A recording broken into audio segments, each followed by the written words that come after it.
Assalamu alaikum all. I hope you all would be fine. We are back with the discussion of the next chapter. Subject is accounting, business and society, or it's a known subject as introduction to business or business studies.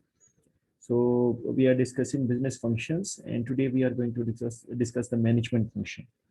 अब अगर हम इसको link करें जो आज हम पढ़ने जा रहे हैं इसको प्रीवियस के साथ कि हमने जो बुक हम डिस्कस कर रहे हैं basically we started this book with the discussion of basics of business. हमने कहा था कि बेसिकली जो बिजनेस की बेसिक्स हैं वो ह्यूमन नीड्स एंड वांट्स के साथ लिंक्ड हैं। तो ह्यूमन नीड्स एंड वांट्स को फुलफिल करने के लिए हमारे पास लिमिटेड रिसोर्सेज अवेलेबल हैं जो नेचर ने हमें दिए हैं।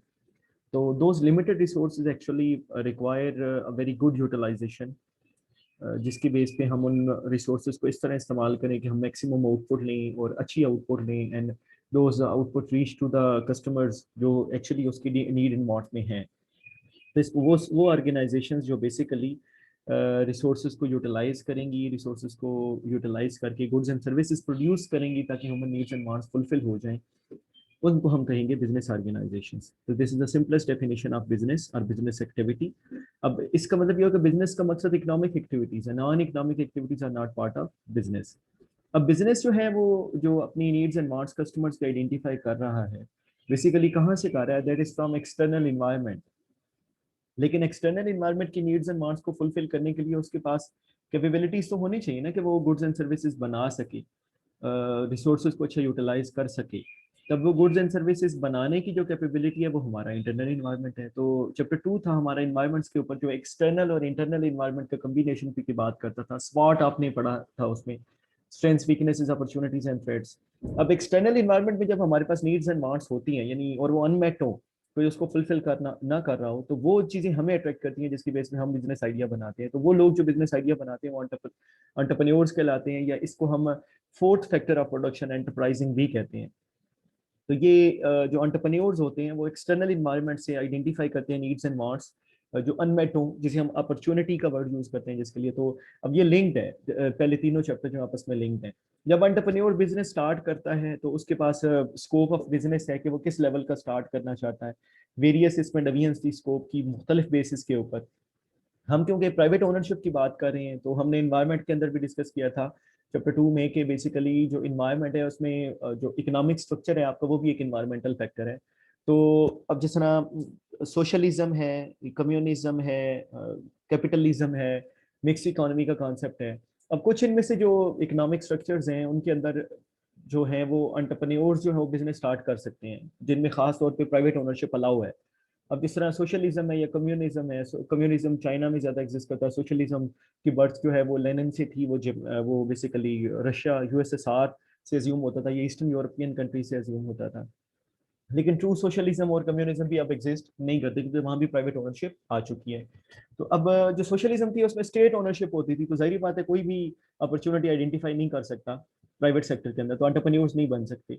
तो एंटरप्रेन्योरशिप की जो कहानी है it belongs to the capitalism specifically, जहाँ पे प्राइवेट ओनरशिप होती है हर चीज की, या मिक्स इकोनॉमी जहाँ पे गवर्नमेंट के साथ साथ प्राइवेट ओनर्स भी अपनी बिजनेस एक्टिविटीज चला सकते हैं।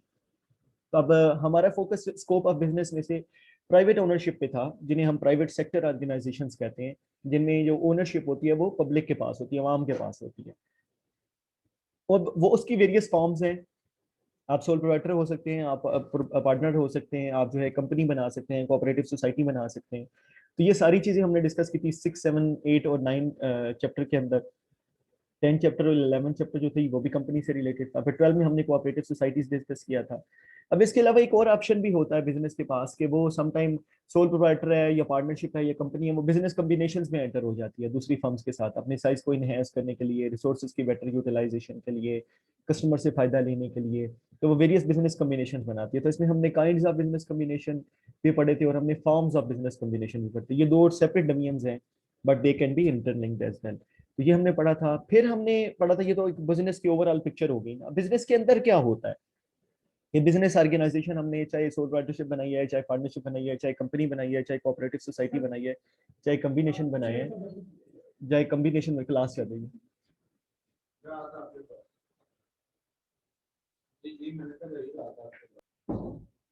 ओके, तो हम लोग जो डिस्कस कर रहे थे, अब बिजनेस किसी भी ओनरशिप में हो सकता है ना. It could be sole proprietorship, it could be a partnership firm, it could be a company, इधर it could be a cooperative society. अब जिस भी शक्ल में है, कंपनी या पार्टनरशिप या सोल प्रोप्राइटरशिप या कोऑपरेटिव सोसाइटी, उन सब के अंदर मैनेजमेंट तो होनी है. उन सब ने अपने बिजनेस की मार्केटिंग तो करनी है. उन सब ने अपने पैसों का हिसाब भी रखना है. उन सब ने अपने प्रॉफिट्स अगर कमाने हैं, ऑब्जेक्टिव प्रॉफिट कमाना है, तो उस प्रॉफिट की एस्टिमेशन तो करनी है. तो बेसिकली जो है, ये कहलाते हैं बिजनेस फंक्शन. कि एक फर्म के अंदर, एक बिजनेस के अंदर क्या होता है, उन्हें हम बिजनेस फंक्शंस कहते हैं. तो हम इसमें से एक function leadership and strategic management function discuss कर चुके हैं. तो today we are going to discuss the next function, business functions की. दिस वाज पिक्चर जो हमने देखी थी कि इसमें लीडरशिप फंक्शन है, स्ट्रेटेजिक मैनेजमेंट है, ह्यूमन रिसोर्स मैनेजमेंट है, ऑपरेशंस एंड प्रोडक्शन मैनेजमेंट है, marketing, sales and distribution, accounting and finance functions are there. So we have already done leadership and strategic management function. Today we are going to discuss the management function. अब management क्या है? As the name signifies, manage करना चीजों को. हम अक्सर कहते हैं that individual is a very good manager, फलां person manages things very well. ठीक है, फलां दैट गाय और that lady is very good at management. ठीक है, अब ये जो चीजें हैं सारी, वो मैनेजमेंट है क्या, उसका हम कॉन्सेप्ट लेते हैं, और बिजनेस में ये कैसी होती है, इसको हम डिस्कस करते हैं. अब मैनेजमेंट को जो है हम चैप्टर नंबर 3 से भी लिंक कर सकते हैं. चैप्टर 3 अगर आप रिकॉल करें, एंटरप्राइज एंड एंटरप्रेन्योरशिप का था. इसमें हम लोगों ने डिस्कस किया था कि पाकिस्तान में बिजनेस जो फेल होता है, उसके 12 हमने डजन रीजंस आइडेंटिफाई की थी. उनमें से management was one of the reasons, कि we do not know how to manage the things. अब लेकिन वो मैनेजमेंट है क्या, वो अभी तक डिस्कस नहीं हुआ. अब एकेडेमिया में मैनेजमेंट को कैसे हम देखते हैं, उसकी डेफिनेशन आपके सामने इटैलिक और बोल्ड में लिखी हुई है. Management involves coordinating and overseeing the work activities of others so their activities are completed efficiently and effectively. यानी इसमें हमने कोऑर्डिनेट और ओवरसी करना है दूसरों की एक्टिविटीज को. क्यों करना है? ताकि एफिशिएंटली और इफेक्टिवली हम काम कर सकें. अब कोऑर्डिनेटिंग क्या है, ओवरसीइंग क्या है, एफिशिएंटली क्या है, इफेक्टिवली क्या है, ये हम आगे डिस्कस करेंगे. मैनेजमेंट की सिंपलेस्ट डेफिनेशन आपके सामने लिखी है, the art of getting things done from others. दूसरों से जो काम लेने का तरीका है, जो सलीका है, जो स्किल है आपके पास, जो काम करवा सकते हैं आप, जो एबिलिटी है आपके पास, वो आपकी मैनेजमेंट एबिलिटी कहलाएगी. दूसरों से काम लेना. ठीक है, सिंपल वर्ड्स में, खुद से तो लेना ही होता है, दूसरों से काम निकलवाना इज वेरी डिफिकल्ट, और वो अगर आप निकलवा सकते हैं, दिस इज मैनेजमेंट. तो मैनेजर कौन होता है? जो दूसरों से काम लेता है, उसे हम मैनेजर कहेंगे. अब इस इन डेफिनेशन की मदद से हम लोगों ने कुछ करेक्टरिस्टिक्स आइडेंटिफाई किए कि मैनेजर क्या करता है. कोऑर्डिनेशन करता है, ओवरसीइंग करता है, पर्पस होता है जिसको अचीव करता है, वो एफिशिएंसी और इफेक्टिवनेस को अचीव करने की कोशिश करता है. अब इसके अंदर हम लोगों ने जो कोऑर्डिनेशन की बात की थी, तो जो मैनेजर होता है वो कोऑर्डिनेट करता है. कोऑर्डिनेट करना क्या होता है? जिस तरह नाम से जाहिर हो रहा है, दूसरों में राब्ता पैदा करना. यानी बहुत सारी चीजें हैं, तो उनमें अगर आप रब्त पैदा करते हैं, ठीक है, बहुत सारी चीजें काम कर रही हैं, तो उनको इकट्ठा कर देते हैं, तो दैट इज कॉल्ड कोऑर्डिनेशन. अब वो कोऑर्डिनेशन मैनेजर का काम है, बहुत सारे पार्ट्स को कोऑर्डिनेट करना. जिस तरह अगर एक मैनेजर है मार्केटिंग का, तो मार्केटिंग एक डिपार्टमेंट होता है कंपनीज के अंदर, आपको पता है. या इवन जो है, अगर एक सोल प्रोवाइडर है, तो सोल प्रोवाइडर ओनर मैनेजर कहलाता है. वो मालिक भी होता है और साथ मैनेजर भी होता है अक्सर बार. तो जब वो मैनेज कर रहा है चीजों को, तो उस सूरत में वो क्या कर रहा है? वो बेसिकली लिंक कर रहा है बहुत सारी चीजों को. ठीक है, वो अपने सारे एम्प्लॉइज में रब्त पैदा कर रहा है, वो परचेज और सेल में रब्त पैदा कर रहा है, अकाउंटिंग और फाइनेंस में रब्त पैदा कर रहा है. वो बेसिकली जो रब्त पैदा कर रहा है, दैट इज कोऑर्डिनेशन. वो कोऑर्डिनेट कर रहा है दूसरी चीजों को. अब यही काम जब पार्टनरशिप आती है, तो पार्टनरशिप में काम डिवाइड हो जाता है. कोई लोग कोई एक्टिविटी कर रहे होते हैं, दूसरा बंदा दूसरी एक्टिविटी, तीसरी बंदा तीसरी एक्टिविटी कर रहा होता है, तो but they coordinate each others work. वो इंडिविजुअल जो इन सब के काम को कोऑर्डिनेट करवाएगा, वो मैनेजर कहलाएगा. और कंपनीज के अंदर तो स्पेशलाइज फंक्शंस होते हैं. आपको पता है कि हर फंक्शन के लिए एक डिपार्टमेंट होता है. यही जो फंक्शन हमने पढ़े हैं स्लाइड्स में, इनके इनका सेपरेट डिपार्टमेंट होता है, और हर डिपार्टमेंट का जो हेड होता है, that is basically called manager. Okay, फिर दूसरा काम है ओवरसीइंग. ठीक है, ओवरसीइंग होता है दूसरों के काम पे नजर रखना. तो बेसिकली मैनेजर का काम दूसरों के काम पे नजर रखना होता है. क्या वो काम कर रहे हैं ठीक? क्या वो काम ठीक नहीं कर रहे? अगर तो वो अच्छा काम कर रहे हैं, तो ऑफ कोर्स ये जब आप ढूंढ रहे हैं ना कि कौन अच्छा काम कर रहा है, कौन अच्छा काम नहीं कर रहा, इसे हम कहते हैं परफॉर्मेंस मैनेजमेंट, या इसे हम कहते हैं परफॉर्मेंस इवेल्युएशन. ठीक है, तो अब ये जो चीज है ना, बेसिकली ये ओवरसीइंग का काम है. आप दूसरों के काम को देखेंगे, दूसरों के काम को ऑब्जर्व करेंगे, दूसरों के काम पे नजर रखेंगे. ठीक है, अब जो लोग अच्छा काम कर रहे हैं, उनको सारी बात उसी के बेस पे आप रिवार्ड देंगे. जो लोग अच्छा काम नहीं कर रहे, तो हम ढूंढेंगे यार क्या वजह है जिसकी वजह से वो अच्छा काम नहीं कर रहे हैं. ठीक है, तो उसको हम करेक्ट करने की कोशिश करेंगे, करेक्टिव एक्शन जिसे हम कहते हैं. अब ये वाला जो काम है ना, चाहे कोऑर्डिनेशन है, चाहे ओवरसीइंग है, ये अगर सोल प्रोप्राइटरशिप हो तो उसमें अकेला ओनर करेगा, पार्टनरशिप है तो पार्टनर्स में डिवाइड हो जाएगा, कंपनी होगी तो कंपनी के अंदर हर डिपार्टमेंटल हेड जो है that would be responsible for जो सर्टेन पीपल जिनको उसने लुक आफ्टर करनी होगी। अब इन सब का जो पर्पस, जो तीसरा हमारा बेसिकली है ना, इसके अंदर आपको नजर आया करेक्टरिस्टिक्स मैनेजर्स के, उसमें that is purpose is to attain organisational goals, organisation के गोल्स को अचीव करना उसका मकसद होता है। ठीक है, तो अब वो जो गोल्स को उसने अचीव करना है वो उनके लिए कोऑर्डिनेशन भी करता है, उनके लिए वो ओवरसीइंग भी करता है। ठीक है, तो बेसिकली वो अपने गोल्स के लिए काम नहीं कर रहा, that individual is working for organisational goals. After that efficiency and effectiveness है कि जो मैनेजर होता है वो एफिशिएंसी और इफेक्टिवनेस को अचीव करने के लिए करता है। ये भी ऑर्गेनाइजेशनल गोल्स में से गोल्स हैं। लाइक एफिशिएंसी और इफेक्टिवनेस को सिंपली हम डिफाइन कर सकते हैं, you can say we can distinguish them. Okay, बच्चों, तो we were discussing efficiency and effectiveness. तो efficiency, as you people can see over here, it basically deals with doing things right. ठीक है, या इसमें हमारा जो प्राइम फोकस होता है ना वो प्रोसेस पे होता है कि हम जो भी काम करें वो अच्छा हो, अच्छे तरीके से हो, हमारे मेथड्स अच्छे हो, हमारी अप्रोच अच्छी हो, ये एफिशिएंसी है हमारी। और जो इफेक्टिवनेस है that is doing right things, यानी इसमें हमारा फोकस जो है वो आउटपुट पे होता है ज्यादा। लाइक जब हम मिनिमम इनपुट से मैक्सिमम आउटपुट लेना चाहें वो हमारा इफेक्टिवनेस कहलाएगा। एफिशिएंसी ये होगा कि हमने वो आउटपुट किस तरह लिया है, वो हमारी एफिशिएंसी है कि क्या हमने उसमें प्रॉपर मेथड यूज किए हैं, कंप्रिहेंसिव वो कितना है, एथिकल कितना है, मॉरल कितना है, ये सारी चीजें जो है ये हमारी एफिशिएंसी में आएंगी।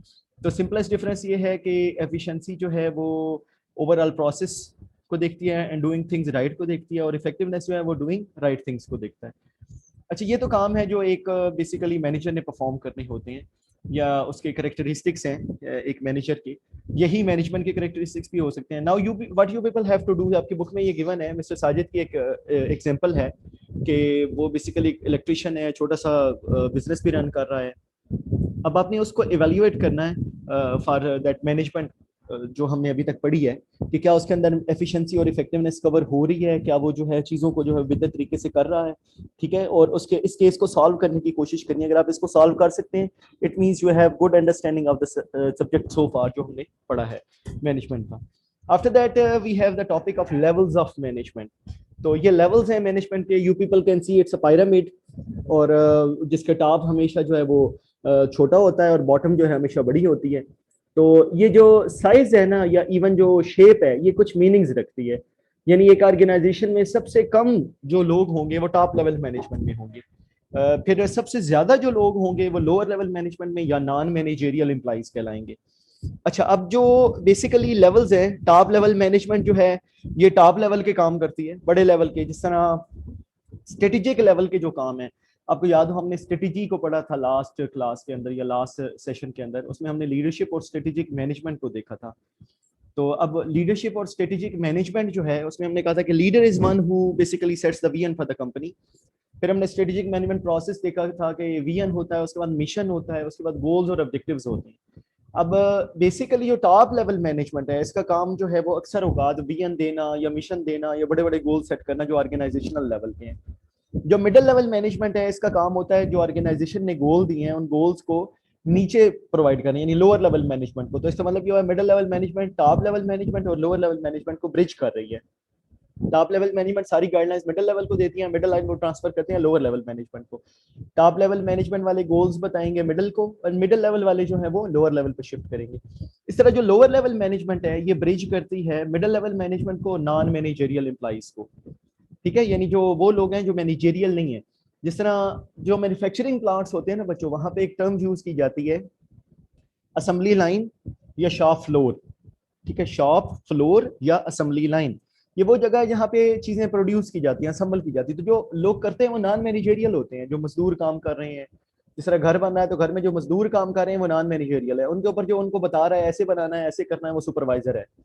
ठीक है, तो जो सुपरवाइजर्स होते हैं अक्सर वो लोअर लेवल मैनेजमेंट में आते हैं क्योंकि उनका डायरेक्ट इंटरेक्शन हो रहा होता है नॉन मैनेजरियल एम्प्लॉइज के साथ। तो हमेशा सबसे ज्यादा नॉन मैनेजरियल होते हैं और सबसे कम जो है वो टॉप लेवल मैनेजमेंट होती है। तो ये बेसिक प्रीमाइज है इसका जो हमने यहाँ पे डिस्कस करना था कि लेवल्स ऑफ मैनेजमेंट क्या है एंड हाउ दे वर्क, और इनका एक दूसरे के साथ रिलेशन क्या होता है। ठीक है, तो अब जब ये अगेन नेचर ऑफ बिजनेस पे डिपेंड करेगा। अगर तो आपका सोल प्रोप्राइटरशिप है तो उसमें टॉप मिडल लोअर नहीं होगी श्योरली, क्योंकि छोटा एक ओनर है। अक्सर औकात वो ओनर मैनेजर्स ही होते हैं।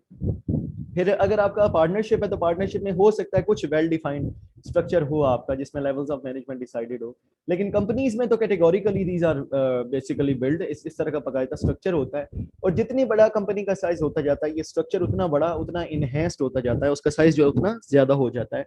और ये हायरार्की भी इवन 4 स्टेप से हो सकता है ज्यादा स्टेप्स पे चली जाए। ओके, अब जो मैनेजर्स हैं वो करते क्या हैं, दे हैव टू परफॉर्म, उन्हें हम कहते हैं management functions. Basically there are 4 functions जो बुक्स में आते हैं, कुछ बुक्स में 5 भी लिखे हुए हैं, कुछ बुक्स के अंदर 4 हैं।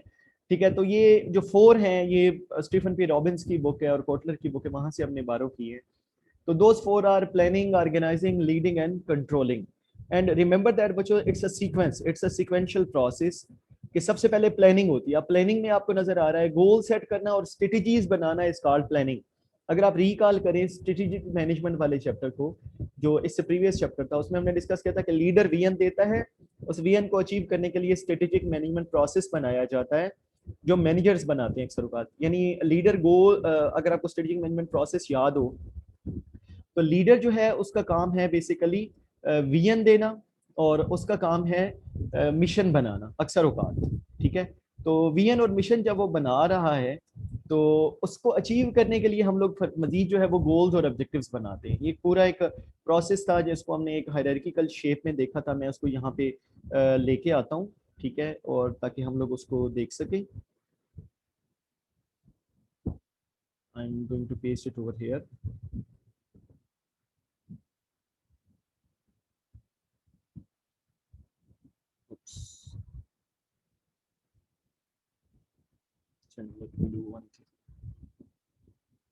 ओके, तो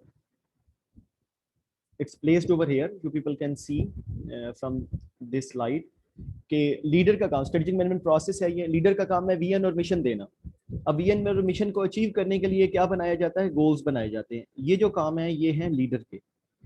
ठीक है, तो अब इसको अचीव करने के लिए क्या बनाया जाएगा, आपके गोल्स और ऑब्जेक्टिव्स बनाए जाएंगे। अब गोल्स और ऑब्जेक्टिव्स को अचीव करने के लिए हम स्ट्रेटेजीज बनाएंगे। इंटरेस्टिंगली अब जरा आप प्रीवियस स्लाइड पे आते हैं, तो प्रीवियस स्लाइड पे आके देखते हैं कि गोल्स और ऑब्जेक्टिव्स कौन बनाता है। तो आप इस स्लाइड में देखें तो पहला काम गोल्स और ऑब्जेक्टिव्स को बनाने का किसका है, मैनेजर का। इसका मतलब ये हुआ कि लीडर जो है that is above manager. Manager से ऊपर जो लोग बैठे होते हैं जो मैनेजर को बताते हैं आपने क्या गोल बनाने हैं, क्या ऑब्जेक्टिव्स बनाने हैं, ठीक है, कैसी स्ट्रेटजीज बनानी है, वो किस तरह की होनी चाहिए। अब हो सकता है वो मैनेजर खुद बना रहा हो, लेकिन किसको अचीव करने के लिए विजन और मिशन को, तो विजन और मिशन तो लीडर देता है। इट मींस जो लीडर है that is a greater term than a manager. तो इसलिए एक टर्म बोली जाती है इंग्लिश के अंदर कि every leader is manager but every manager is not leader. ठीक है, तो this is what we have learn. Planning होती है सबसे पहले। अब हमने प्लान कर लिया, फिर उसके बाद ऑर्गेनाइज है। ऑर्गेनाइज करना नाम से जाहिर हो रहा है ना, अक्सर हम कहते हैं कि फलां फंक्शन ऑर्गेनाइज करो। तो जो ऑर्गेनाइज कर रहे होते हैं वो क्या करते हैं, वो स्पेस को, अवेलेबल रिसोर्सेज जो है, स्पेस है सपोज, उसको डेकोरेट करते हैं। अब डेकोरेशन के लिए उनके पास बेसिकली कोई इक्विपमेंट तो होगा ना उसको डेकोरेट करने के लिए, तो वो उस इक्विपमेंट या रिसोर्सेज को इस्तेमाल कर रहे हैं। और वो जितना अच्छा इस्तेमाल उन रिसोर्सेज को करते हैं, प्रॉपर जगह पे लगाते हैं, टाइम से पहले वो सारी चीजें असाइन हो जाती हैं, फिर फंक्शन होता है। ठीक है, तो ऑर्गेनाइज करना वही वाला, वहां से हम कॉन्सेप्ट बारो करें तो इसमें हमने arrangement and distribution of task and resources करना है टू पर्सन कंसर्न। ठीक है, यानी हमने रिसोर्सेज को डिस्ट्रीब्यूट करना है जहां जहां जरूरत है, और लोगों को टास्क देने हैं कि आपने ये एक्टिविटी करनी है और कब करनी है। This is called organizing. ठीक है, अब ये स्ट्रेटेजी की ही आउटकम होगी ना, हमने स्ट्रेटेजी बनाई होगी कि हमने कैसे करना है। तो कौन उस कैसे का कौन सा हिस्सा कौन करेगा। जिस तरह हम कहेंगे हमने क्रिकेट टीम बनानी है हमारी क्लास की, तो क्रिकेट टीम में हमने आइडेंटिफाई करना है ना, हमारा गोल है क्रिकेट टीम बनाना। हम स्ट्रेटजी बनाएंगे, उसमें बैट्समैन भी रखने हैं, बॉलर भी रखने हैं, विकेट कीपर भी रखना है, स्पिनर भी, फास्ट बॉलर भी, सारे रखने हैं हमने। अब उसमें हम किसको स्पिनर का रोल देंगे, किसको फास्ट बॉलर का, किसको ओपनर का, किसको जो है वो विकेट कीपिंग का। ठीक है, कौन जो है कौन सी फील्डिंग वाली जगह पे खड़ा होगा, ये ऑर्गेनाइजिंग है हमारा, कि हमने उन रिसोर्सेज को ऑर्गेनाइज कैसे करना। अच्छा, अब हमने यहाँ पे काम कर लिया, गोल सेट कर लिया, स्ट्रेटजी बना ली, स्ट्रेटजी को अचीव करने के लिए, इंप्लीमेंट करने के लिए रिसोर्सेज भी दे दिए लोगों को। अब हमने देखना है लोगों में एक चीज जो है, रिसोर्सेज से खाली काम नहीं होता, लोगों को मोटिवेट करना पड़ता है, लोगों से काम निकालना पड़ता है, तो हम उनको लीड करेंगे। तो leading is motivating others towards achievement of organizational goals. Remember that leading is not leadership. ये लीडरशिप का सिर्फ एक फंक्शन है। हम मैनेजर को लीडिंग फंक्शन में इसलिए देखते हैं, कि ये लीडर वाला एक काम कर रहा है। लीडर 3 काम करता है, आपको याद हो तो हमने कहा था, वो वीएन बनाता है, वो इंस्पायर करता है लोगों को पर्सनल एग्जाम्पल से, और फिर वो लोगों को मोटिवेट करता है ताकि लोग काम करें। ठीक है, अब यहाँ भी ये क्योंकि मोटिवेट कर रहा है लोगों को, that is why we are calling कि ये लीडिंग का फंक्शन परफॉर्म कर रहा है। वीएन और पर्सनल एग्जाम्पल मैनेजर सेट नहीं करता। आपको याद हो हमने डिस्कस किया था कि जो लीडर होता है वो सबसे पहले खुद करता है, फिर फॉलोअर्स उसको देख के करते हैं। ठीक है, जो मैनेजर होता है वो खुद नहीं करता। हमने तो कहा था manager, management is getting things done from others, दूसरों से काम लेने का काम मैनेजमेंट है। तो इसलिए मैनेजर एक सिर्फ लीडर का काम कर रहा है, लोगों को मोटिवेट करने वाला। That is why we are calling it a leading function. Remember, it's not leadership. अच्छा, अब जो यहाँ लीडिंग, जो ये लीड करता है और जो लीडर मोटिवेट करता है ना, यानी जो लीडर का मोटिवेट करने में और उसके मोटिवेट करने में भी फर्क होता है। लीडर जो है वो बड़े गोल दिखा के आपको मोटिवेट करता है, बड़ी चीजों से इंस्पायर करके आपको मोटिवेट करता है। यहाँ पे जो मैनेजर होता है ना, वो अक्सर औकात रिवार्ड की मदद से आपको मोटिवेट करता है। आपको लोगों को कहेगा आपको ये इनाम मिलेगा आप ये काम करोगे, तो ये मैनेजर का काम है। लीडर का काम इस बात पे मोटिवेट करना नहीं है। लीडर बड़े ड्रीम्स दिखा के, बड़े ख्वाब दिखा के, वो बड़ी चीजें रियलाइज करवा के आपको मोटिवेट कर, वो कहता है आपका तो पोटेंशियल ये से बहुत ज्यादा है, जो आप कर रहे हो ये तो बड़ा छोटा काम है आपके सामने, आपकी एबिलिटीज के सामने। इंसान मोटिवेट हो जाता है कि यार मेरा लीडर ठीक कह रहा है, तो मुझे बड़ा काम करना चाहिए। अब यहाँ उसने कोई रिवार्ड नहीं दिया आपको, लेकिन मैनेजर क्या करेगा, वो आपकी सैलरी बढ़ जाएगी इससे, आपकी प्रमोशन हो जाएगी इससे। इससे जो मोटिवेशन होता है वो मैनेजर देता है, वो लीडर नहीं देता। तो this is the difference between एक लीडर के मोटिवेट करने में और एक मैनेजर के मोटिवेट करने में। ओके, आफ्टर दैट कंट्रोलिंग है। कंट्रोलिंग में है हमने कंट्रोल करना है। अब हम लीडर ने जो है वो गोल भी लोगों को बता दिए, लीडर ने लोगों को जो है वो रिसोर्सेज भी दे दिए, उनको मोटिवेट भी कर दिया। अब लीडर जो अगला काम उनसे चाहता है वो काम करें और वो प्रॉपरली काम करें। तो उसके लिए लीडर क्या करता है, उसके लिए लीडर उनको इवेल्युएट करता है क्या वो ठीक काम करें, यानी वो कंट्रोलिंग फंक्शन परफॉर्म करता है। तो इसमें इवेल्युएट परफॉर्मेंस अगेंस्ट स्टैंडर्ड्स हैं, वो जो स्टैंडर्ड्स हमने गोल ऊपर सेट किए हैं उनके अगेंस्ट वो इवेल्युएट करेगा क्या लोगों ने उसको अचीव किया है। तो ये मैनेजर के 4 काम है, planning, organising, leading and controlling. तो इनकी अच्छी तरह ग्रिप लें आप लोग, इनको डिस्टिंग्विश करने के आप काबिल हो कि प्लानिंग क्या होती है, ऑर्गेनाइजिंग क्या होती है, लीडिंग क्या होती है और कंट्रोलिंग क्या होती है। ओके, ये स्ट्रेटेजिक मैनेजमेंट प्रोसेस मैंने ऐड किया था to distinguish leadership and management roles. Okay, after that managers कुछ रोल्स भी परफॉर्म करता है। तो ये हेनरी मिड्सबर्ग के रोल्स हैं, बुक में मेंशन है। अब हेनरी मिड्सबर्ग के मुताबिक जो है 10 रोल्स हैं जो एक लीडर परफॉर्म करता है। उनको 3 फैमिलीज या 3 कैटेगरीज में डिवाइड किया जाता है। You can see over there, interpersonal roles हैं, इंफॉर्मेशनल रोल्स हैं एंड डिसीजनल रोल्स हैं। इंटरपर्सनल नाम से जाहिर हो रहा है एक पर्सन से दूसरे पर्सन के दरमियान, वो इंटरपर्सनल हैं। फिगर हेड है, लीडर है और लाइजन है। देन इंफॉर्मेशनल रोल्स हैं, इंफॉर्मेशन से रिलेटेड हैं ये, मॉनिटर, डिसिमिनेटर और स्पोक्स पर्सन के तौर पे। और डिसीजनल रोल्स हैं, वो डिसीजन लेता है, एंटरप्रेन्योर है, डिस्टर्बेंस हैंडलर है, रिसोर्स एलोकेटर है और निगोशिएटर है। अच्छा, figurehead, figurehead interpersonal roles में से पहला रोल है। फिगर हेड नाम से जाहिर हो रहा है जो एक ऑर्गेनाइजेशन का की पहचान होती है ना, फिगर हेड होता है। जिस तरह prime minister of Pakistan is figure head of Pakistan. पूरी दुनिया में इमरान खान जो बात करेंगे वो पूरे पाकिस्तान की बात एज्यूम होगी। इंडिया के प्राइम मिनिस्टर जो हैं वो जो बात करेंगे वो पूरी इंडिया की बात एज्यूम होगी। This is figure head. या आपने कभी सुना हो कुछ फैमिलीज के अंदर एक टर्म यूज होती है, फलां वाले। ठीक है, यानी वो जिस तरह आप सल्लल्लाहु अलैहि वसल्लम की को कहा जाता है बनु हाशिम के खानदान से आप हैं। बनु हाशिम एक बंदे का नाम है, बनु हाशिम, हाशिम की औलाद। बनी आदम हम वर्ड यूज करते हैं, तो इसका मतलब अगर हम हाशिम और आदम कह रहे हैं तो ये बेसिकली एक खानदान के बड़े हैं जिनके नाम से पूरा खानदान चल रहा है। अक्सर हमारी फैमिली सिस्टम्स के अंदर एक फैमिली के अंदर गुलाम मोहम्मद वाले चलते हैं, एक फैमिली के अंदर जो है वो अब्बास वाले चल रहे होंगे, एक फैमिली में आप चल रहे होंगे मोहम्मद अली वाले। ठीक है, अब ये जो है ये बेसिकली ये फिगर हेड। ठीक है जी, जैसे ये आपने सुना होगा ना, सैयद होते हैं, नकवी सैयद हैं या रिजवी सैयद हैं। अब ये जो सैयद हैं ये भी बेसिकली फिगर हेड ही है ना। इमाम रजा से मिल रहे हैं जाके कोई, ठीक है, इमाम नकी से मिल रहे हैं कोई जाके, ठीक है, तो कोई बुखारी वाला सैयद है। अब ये जो सारे हैं वो बुखारा से हैं। अब ये बेसिकली फिगर हेड है कि आप किस बंदे से जाके मिल रहे हैं, कौन सा बंदा जो है वो रोल परफॉर्म कर रहा है आपके खानदान में, आपकी फैमिली में। जो सबसे बड़ा डिसीजन मेकर होगा ना, जो जिससे पूछा जाएगा हर मामले में, वो फिगर हेड कहलाएगा। ठीक है, जिस तरह दादा बू कुड बी फिगर हेड, नाना बू कुड बी फिगर हेड। तो एक हेली कॉलेज के principal would be the figurehead of the college. तो ये बेसिकली सिंबॉलिक लीडर हैं या हेड ऑफ द ऑर्गेनाइजेशन कहलाते हैं, इन्हें हम फिगर हेड कहते हैं। फिर लीडर है, लीडर को हम जानते हैं जो लोगों को मोटिवेट करते हैं और लोगों से काम लेते हैं through vision and through personal example. Then liaison है, ये कनेक्टिंग पीपल है। अगर आप देखें तो इन सब में फोकस जो है वो लोगों के ऊपर ही है। आप लोगों के फिगर हेड हैं, आप लोगों के लीडर हैं और आप लोगों में लाइजन क्रिएट करें। That is why it is called as interpersonal role. आगे इंफॉर्मेशनल रोल है कि इंफॉर्मेशन से मुतल्लिक रोल, उनमें मॉनिटर है, इंफॉर्मेशन को आप मॉनिटर करोगे, ठीक है, कि इंफॉर्मेशन कहाँ कहाँ से आ रही है उसको फिर असम्बल करोगे आप, ये मॉनिटर का रोल है। देन उसके बाद डिसिमिनेटर है, उन इंफॉर्मेशन को आपने डिसिमिनेट करना है जहाँ जहाँ उसकी ज़रूरत है। और इंफॉर्मेशन क्रिएशन और डिसिमिनेशन के दरमियान स्पोक्स पर्सन का आप रोल भी करते हैं कि इंफॉर्मेशन आ रही है और जा रही है तो उसके दरमियान एक स्पोक्स पर्सन होता है जो डिसिमिनेशन का सोर्स है या रिसीव करने का सोर्स है, स्पोक्स पर्सन के तौर पर भी आप काम कर रहे हैं, ये भी एक मैनेजर का रोल है। अच्छा, उसके बाद डिसीजनल रोल्स हैं, उसको कुछ डिसीजंस भी करने पड़ते हैं वर्क प्लेस के ऊपर। लाइक उसमें एक डिसीजन एंटरप्रेन्योरल डिसीजन हो सकता है। तो एंटरप्रेन्योर हम जानते हैं क्या होता है, आइडेंटिफाई करना अपॉर्चुनिटीज को, बिजनेस आइडियाज बनाना, ये एंटरप्रेन्योर का रोल है। तो एक मैनेजर का काम है कि वो अपॉर्चुनिटीज आइडेंटिफाई करे और उनसे नए आइडियाज बनाए। देन डिस्टर्बेंस हैंडलर है, अगर वर्क प्लेस पे कोई डिस्टर्बेंस हो जाती है तो उसको हैंडल करने के लिए डिसीजन उसने लेना है, ये डिस्टर्बेंस हैंडल का रोल है। देन रिसोर्स एलोकेटर है, रिसोर्सेज को एलोकेट करना है, ये जिस तरह ऑर्गेनाइजिंग में हमने पढ़ा है। अब ऑर्गेनाइजेशन के पास फाइनेंशियल, फिजिकल, ह्यूमन किसी फॉर्म में भी रिसोर्सेज होते हैं, उनको प्रॉपर जगह पे एलोकेट करना। जिस तरह एक बंदा है वो बड़ा कैपेबल है, अकाउंट्स में हमने रखा हुआ, अकाउंट्स की जॉब कर रहा है, लेकिन वो तो मार्केटिंग में बड़ा अच्छा हो सकता है, हम उसको मार्केटिंग में भेज दें, तो ये रिसोर्स एलोकेशन है। हम कहें यार because that individual suits in marketing, he is good at marketing, तो हम फिर उसको मार्केटिंग का रोल दें, ये रिसोर्स एलोकेशन है। इस तरह it could be in any form, ये मैंने सिर्फ एक छोटी सी एग्जांपल आपको एक्सप्लेन करने के लिए दिया है, तो there could be many other examples as well.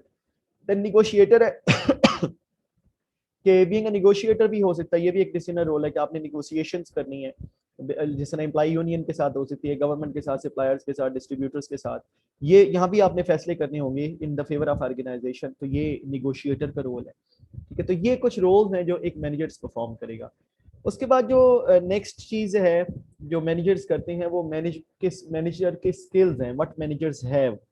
ठीक है, अब बेसिकली रॉबर्ट कैट्स के मुताबिक एक मैनेजर के पास 3 तरह के स्किल्स होने चाहिए, टेक्निकल, कंसेप्चुअल और ह्यूमन। टेक्निकल नाम से जाहिर है कि उसको टेक्निकली काम करना आता हो, ह्यूमन स्किल से मुराद है उसको ह्यूमंस को मैनेज करना आता हो, और कंसेप्चुअल स्किल से मुराद है उसको कंसेप्चुअली चीज़ें क्लियर हो, कॉन्सेप्ट वाइज बहुत अच्छा हो, यानी जब जो कॉन्सेप्ट है वो दिमाग से रिलेटेड है, जो टेक्निकल है वो आपके स्किल से यानी फिजिकल स्किल से रिलेटेड है या काम करने की टेक्निक से रिलेटेड, और ह्यूमन स्किल है लोगों को मैनेज करने से रिलेटेड। अभी जो तीनों स्किल हैं ये तीनों लेवल ऑफ मैनेजमेंट पे डिफरेंट होते हैं। जिस तरह आप देखें ना, टॉप लेवल मैनेजमेंट पे आपको ज्यादा सबसे ज्यादा क्या चाहिए, अगर आप इस रो पूरी को देखें तो आपको ब्लू कलर सबसे ज्यादा चाहिए। और ब्लू कलर क्या है, स्ट्रेटेजिक या कंसेप्चुअल स्किल्स। और सबसे कम कौन से चाहिए आपको, टेक्निकल स्किल। आप टेक्निकली जितने मर्जी लाइक आपको फिजिकली काम ना आता हो करना, लेकिन आपको कंसेप्चुअली उसका पता होना चाहिए। देन मिडिल लेवल मैनेजर्स हैं, मिडिल मैनेजर्स के लिए आप देखें तो it should have blend of all, लेकिन इसमें सबसे ज्यादा स्किल चाहिए ह्यूमन स्किल्स की, क्योंकि इन्होंने टॉप लेवल और लोअर लेवल मैनेजमेंट दोनों को चलाना है, लेकिन इनको साथ साथ जो है वो कंसेप्चुअल और टेक्निकल स्किल भी होने चाहिए। और जो सुपरवाइजरी मैनेजर्स हैं जिन्हें हम लोअर लेवल मैनेजमेंट कहते हैं, इनको सबसे ज्यादा टेक्निकल स्किल चाहिए और सबसे कम इन्हें कंसेप्चुअल स्किल का चाहिए, क्योंकि इन्हें टेक्निकली काम करना है। लेकिन ये भी अब बदल रही हैं चीजें। अब देखें आईटी की फील्ड है, आईटी की फील्ड में एक सुपरवाइजरी मैनेजर को भी उतना ही मेरे ख्याल में कंसेप्चुअल स्किल चाहिए जितना टेक्निकल स्किल उसको चाहिए। तो उसका टेक्निकली बेसिकली कंसेप्चुअल बन गया, डिफरेंस करना कम हो गया। और टॉप लेवल मैनेजमेंट को भी कंसेप्चुअल स्किल चाहिए। तो this is actually things have changed, but traditionally ये अप्रोच एग्जिस्ट करती है मैनेजमेंट के अंदर। अब ये एक केस एग्जांपल है आपके सामने, ठीक है, इसके अंदर जो है वो एक मैनेजर अपॉइंट किया गया मिस्टर हसन। अब उसके 5 उसकी सिचुएशंस हैं जो उसने करनी है, 5 जॉब डिस्क्रिप्शंस हैं। अब आपने इवेल्युएट करना है इसमें कौन से रोल्स की बात हो रही है, कौन से फंक्शंस की बात हो रही है, कौन से स्किल्स रिक्वायर्ड हैं उसको, और वो कौन सा लेवल ऑफ मैनेजमेंट में फॉल करता है। ठीक है, तो अब ये जो है ये आपका टास्क है जो आपने परफॉर्म करना है। तो 2 केसेस है जो इस पूरे सिनेरियो में गिवन है, इस चैप्टर में गिवन है, आप इसको सॉल्व कीजिएगा तो you would be able to apply your knowledge in a befitting manner. तो this is all for today's lecture बच्चों, may Allah keep you safe and sound and healthy. जज़ाकल्लाह खैर, अल्लाह हाफिज़ बच्चों।